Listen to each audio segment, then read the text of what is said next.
한두 가지 작물만 재배하여 전문적으로 농사 짓는 분이야 이 영상 참고할 일 없을 겁니다.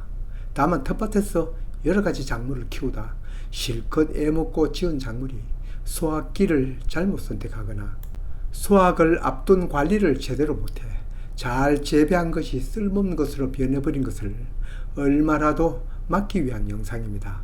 저처럼 농사 지어본 경험이 적을수록 심고 가꾸는 것보다 정작 수확 노하우가 적어 잘 키워놓고 망치는 경우가 많기 때문입니다.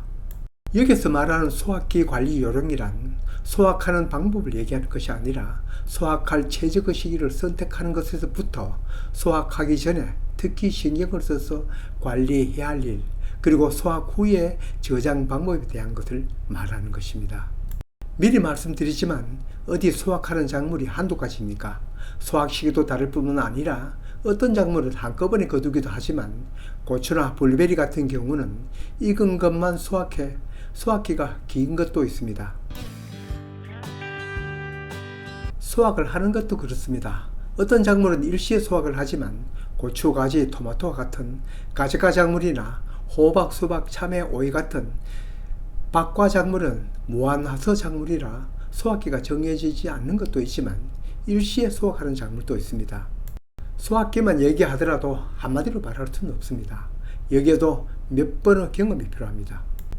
풋고추, 풋호박, 풋오이, 옥수수 등은 적절한 시기를 잘 선택해야 하는 것도 있습니다. 이런 풋이라는 말을 대가는 것은 양을 생각하는 것이 아니라 맛을 생각해서 결정하는 것이죠. 그러나 대부분의 작물은 완숙했을 때 수확하죠. 감자나 양파, 마늘, 도라지, 더덕 등은 잎과 줄기가 누렇게 변할 때 수확을 합니다. 잎은 더 이상 광합성을 하지 못하고 그 속에 들은 양분도 열매로 옮겼을 때 수확을 합니다. 물론 이것도 꼭 철칙이라고 할 수는 없죠. 다소 덜 커지고 덜 여물었더라도 시장 가격이 좋으면 수확 시기를 당길 수도 있죠. 그러나 자가 소비를 하는 경우에는 최대한 크고 여물었을 때가 수확 적기이죠. 물론 여기에도 차이가 있습니다. 감자는 잎줄기가 완전히 고사하여 캐도 상관이 없지만 마늘이나 땅콩, 고구마 등은 잎과 줄기에 있던 양분까지도 열매로 가도록 기다릴 수는 없습니다. 마늘은 쪽이 벌어지고 땅콩은 끈으로 연결된 알맹이가 떨어져 수확이 어렵습니다. 고구마는 그때까지 기다리면 서리가 내려 고구마 자체가 버리기가 쉽습니다. 쓴맛이 나고 저장이 어렵죠. 벼, 보리, 콩 등 곡식이나 배추, 무, 당근 등 배추과 작물도 일시에 수확을 하는데 그 수확기 결정은 앞에 말한 것과 비슷하나 무나 배추는 기상 기후를 생각하여 수확을 합니다. 무나 배추 등 배추과 작물은 무서리를 맞춰서 수확을 해야 매운맛, 아린맛이 줄어듭니다. 수확 시기는 어쩌면 이웃밭에서 수확을 하면 따라하면 크게 달랄 일은 없겠지만 문제는 수확 후 보관법이 잘못되어서 애써 지은 것을 버리는 경우도 많습니다. 수확 후 관리의 초점은 첫째로 손상 없이 장기적으로 보관하는 방법입니다. 썩는 것을 방지하는 거죠. 주로 곰팡이균이 침범하니 이를 막는 거죠. 이런 걱정이 되는 것은 양파나 감자 등 여름에 수확하는 것, 그 중에서도 수분이 많은 것이죠. 곰팡이는 습한 곳에 잘 찾아오니 통풍이 잘 되는 그늘이 저장 장소이죠. 어떤 것은 냉동실이나 냉장실로 피난하기도 하지만 이것도 양이 많으면 어렵죠. 충분히 말려서 표면에 곰팡이균이 없도록 하고 보관 중에도 침입하지 못하도록 하는 것이 관건입니다. 작물마다 보관법이 모두 다르겠지만 이 곰팡이를 염두에 두면 그 속에 열쇠가 있습니다. 또 한 가지는 보관 온도입니다. 온도가 맞지 않으면 전체를 버리게 될 경우도 있습니다. 보관 온도는 작물마다 차이가 크니 보관하기 전에 꼭 알아둘 필요가 있습니다. 또 한 가지는 숙성입니다. 대부분 수확물은 금방 먹는 것보다 한 일주일 동안 숙성시켜 먹으면 훨씬 맛이 좋습니다. 우리가 먹는 회도 싱싱한 것이 맛있다고 표현하는 경우가 많습니다. 그러나 그 갓 잡은 생선도 일정 기간, 일정 온도에서 숙성시킨 것이 더 맛있다고 하죠. 그러니 몸과 마음은 다른 것입니다. 우리의 마음은 갓 잡은 것, 싱싱한 것을 찾지만 실제 입맛은 숙성시킨 것입니다. 물론 판매하는 경우는 물건이 상하기 전에 빨리 배송을 해야 하니 갓 딴 것, 갓 캔 것이 중요하죠.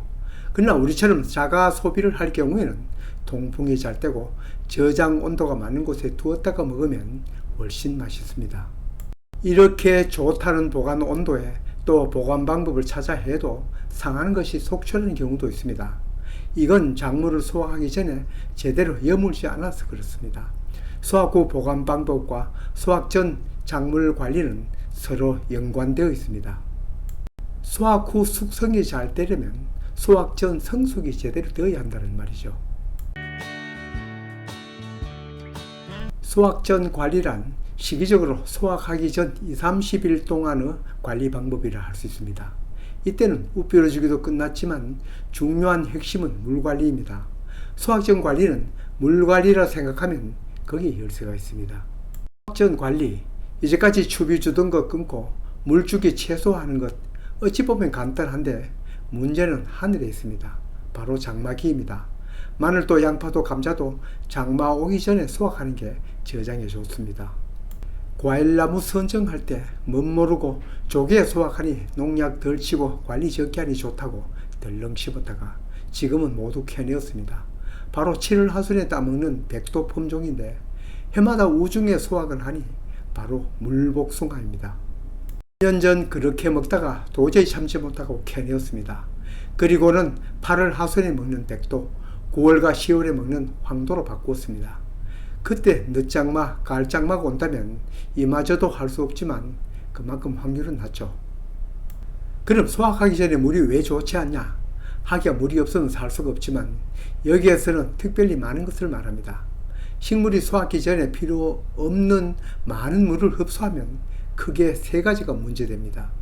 첫째는 과피가 터집니다. 비대기를 지나 수확철이 다가오면 작물도 준비를 합니다. 한마디로 여물어지는 거죠.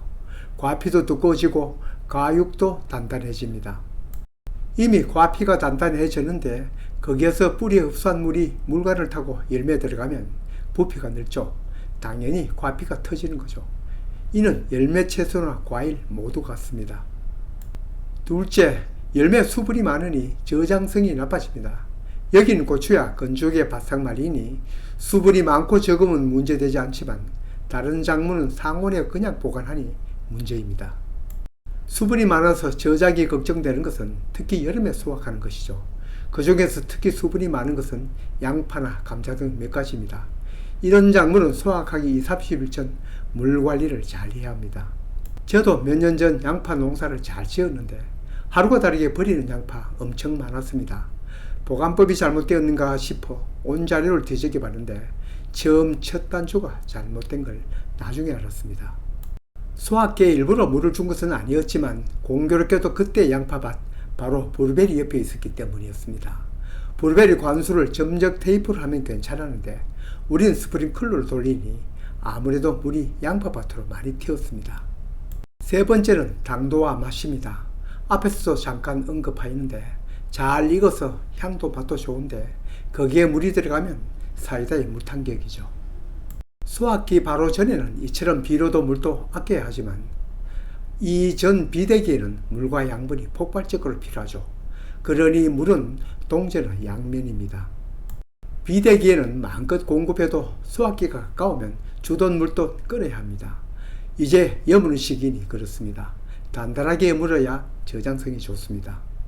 작물마다 재배 방법도 다르고 수확기 전 관리법도 차이가 있으며 또 수확한 것도 저장 방법이 다소간 다르지만 작은 영상에서 얘기 드리는 내용은 제가 겪어본 것이기에 다른 분들에게도 혹시나 참고가 될 수 있다는 생각으로 얘기 드렸습니다.